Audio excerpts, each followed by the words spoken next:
Output ఎలా ఉన్నా సరే మన ఎఫర్ట్స్ని అప్రిషియేట్ చేసే వాళ్ళు లైఫ్లో ఉండడం చాలా అదృష్టం. ఇండియాలో ఉన్నప్పుడు మా ఇంట్లో ఏదైనా స్పెషల్ అవుతుంది అంటే అది డెఫినెట్గా మా చెల్లి కోసమే. తనకి ఏం తినాలని ఉన్నా ఫస్ట్ అప్రోచ్ అయ్యేది నన్నే, ఈదర్ చేసి పెట్టమని లేదంటే పైసలు ఇవ్వమని.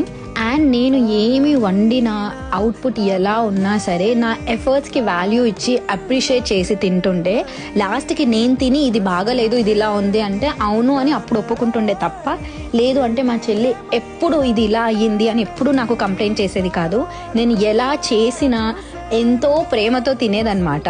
పెళ్ళయి యూకే వచ్చిన తర్వాత మా చెల్లి ఇప్పుడు ఏదైనా స్పెషల్ చేసి మా మమ్మీకి తినిపిస్తూ ఉంటుంది. అప్పుడప్పుడు నాకు ఫోన్ చేసి చెప్తూ ఉంటుంది ఇది చేసినా అది చేసినా అని, ఫోటో కూడా పెడుతూ ఉంటుంది. నాకు మస్తు ఖుషి అనిపిస్తుంది. ఎందుకంటే మా చెల్లిని నేను వంట ఎప్పుడూ చేయనిచ్చేదాన్ని కాదు, బికాజ్ నూనె పడిపోతుందేమో తనకు కాలుతుందేమో అన్న భయంతో. And I feel she is grown up now. మీకు నాలాంటి సిస్టర్ ఉందా? అయితే కామెంట్ సెక్షన్లో కామెంట్ చేసి